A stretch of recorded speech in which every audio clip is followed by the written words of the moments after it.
Rencananya per 13 November 2021 mendatang, sanksi tilang bagi mobil dan sepeda motor di Jakarta yang tidak lulus uji emisi ini akan mulai berlaku. Sanksi yang dikenakan lumayan besar begitu ya, mulai dari 250 hingga 500 ribu rupiah. Apa saja yang kemudian harus diperhatikan dalam pelaksanaan sanksi uji emisi ini? Kita akan membahasnya bersama pengamat transportasi, ada Azaz Tigor Nanggolan. Bung Tigor, selamat pagi. Selamat pagi, Bung. Ya, dan nanti kami juga akan membuka telepon interaktif bagi Anda yang ingin menyampaikan pendapat mengenai aturan ini di nomor 021 5366 0500. Kita langsung berbincang dengan Bung Tigor. Bung Tigor, kalau dilihat tadi sudah ada beberapa cuplikannya begitu ya, rencananya akan ada sanksi tilang 250 hingga 500 ribu rupiah, rencananya 13 November mendatang. Terkait dengan yang tidak lolos uji emisi ini, bagaimana kalau Anda melihatnya dari sisi pengamat transportasi, Bung Tigor? Ya, selamat pagi, Bung ya, dan juga pemirsa Kompas TV. Jadi gini, kalau bilang sanksi tilang juga ini aneh gitu ya. Karena di Pergub nomor 66 tahun 2009 itu sendiri yang mengatur tentang uji emisi gas buang kendaraan bermotor, di pasal 17-nya bagi yang tidak melakukan uji emisi atau artinya melanggar pergub ini gitu ya, atau aturan uji emisi di Jakarta, dia hanya dikenakan disinsentif, tidak ada tilang. Nah, ini kan aneh ya, itu satu. Kedua, kalau kita bicara mau mengendalikan pencemaran udara di Jakarta, itu bukan hanya uji emisi harusnya dilakukan. Ya, kenapa pencemaran tinggi dan orang banyak menggunakan kendaraan bermotor pribadi? Karena kemacetan di Jakarta yang masih tinggi. Coba aja lihat sekarang, baru PPKM level 2 Jakarta ya, itu sudah macet. Kenapa? Dalam keadaan yang biasa saja juga lebih macet lagi. Kenapa? Karena warga tuh lebih suka menggunakan kendaraan bermotor pribadi, baik motor maupun mobil. Kenapa? Karena layanan angkutan umumnya belum akses, ya belum mudah, belum menjawab kebutuhan rute perjalanannya misalnya. Itu. Jadi saya melihat kebijakan ini juga aneh. Kenapa? Karena kenapa kok hanya uji emisi? Kenapa tidak sekaligus penerapannya uji kelaikan kendaraan? Kita tahu, ya setiap hari setidaknya ada 3 orang warga Jakarta meninggal dunia karena kecelakaan lalu lintas ya di Jakarta. Berarti juga itu kendaraan juga harus diuji. Kalau dilihat di Undang-Undang Nomor 22 tahun 2009 tentang lalu lintas dan angkutan jalan, uji emisi gas buang itu hanya salah satu dari kebijakan uji kelaikan kendaraan. Begitu ya, itu yang diatur di dalam pasal 54-nya Undang-Undang Nomor 22. Itu persoalan kedua. Persoalan ketiga, bagaimana juga kalau ada kendaraan dari daerah masuk ke Jakarta? Kan belum tentu di daerah juga ada kebijakan uji emisi. Nah, itu yang ketiga. Yang keempat, tadi dikatakan di pasal 17, Pergub nomor 66 2020 ini, kan disinsentif. Jadi sanksinya nggak boleh tinggi. Harusnya apa? Gini, kalau belajar dari pengalaman di kota-kota lain di luar negeri, jadi kalau kendaraan yang emisi gas buangnya jelek, misalnya dikasih stiker Nanda gitu. merah ya. Nah, dia nggak boleh bergerak ke tengah kota, dia di pinggiran kota. Ya, kalau kendaraannya emisi gas buangnya sedang, kasih oranye. Dia hanya di agak masuk dikit di tengah di kota Jakarta. Kalau emisi gas buangnya bagus, dikasih stiker hijau. Jadi ada semacam penanda gitu. Dia boleh masuk ke semuanya lini sampai ke tengah kota. Harusnya begitu.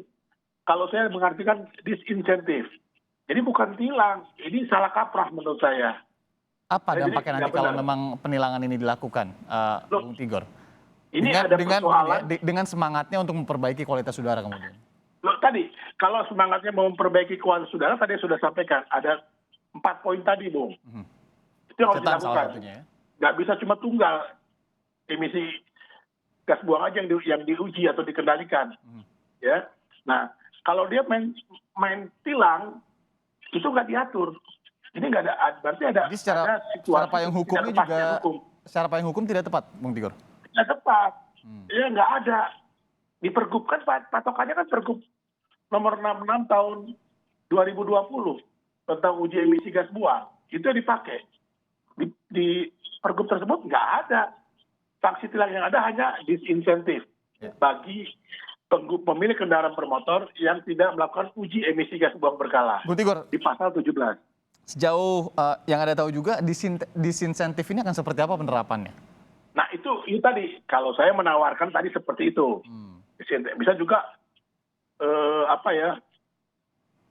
biaya-biaya administrasi lainnya lebih tinggi. Oke. Dikenakan denda misalnya di saat dia memperpanjang pajak kendaraan, dia pajak kendaraannya makin tinggi misalnya, tambah gitu, kayak gitu, supaya mendorong orang itu merawat ya kelaikan kendaraan bermotornya.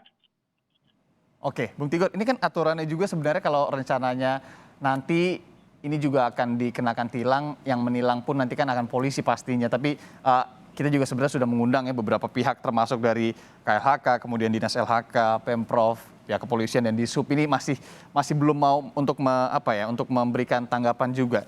Nah, nanti Anda melihat aturan di lapangannya akan seperti apa? Apalagi kan ini kan ditargetkan semua kendaraan bermotor, baik pribadi, kemudian ada kendaraan umum juga. Anda melihat ini kurang fokus, sedikit ambigu itu seperti apa? Nah, itu juga. Kalau di undang-undangnya, di Perda Transportasi DKI Jakarta nomor 5 tahun 2014 ya tentang transportasi, di Pergubnya nomor 66 tahun 2020, itu semua kendaraan bermotor, Bu. Bukan hanya kendaraan pribadi. Jadi semua kendaraan, yaitu angkutan umum, pribadi, dan harusnya juga kendaraan dinas.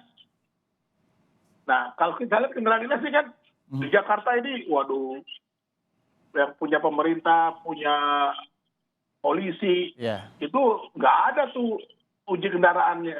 Iya. Gitu loh. Nah, dan kendaraan di atas 3 tahun, maaf Bung Tigor, bukan cuma milik pribadi gitu ya?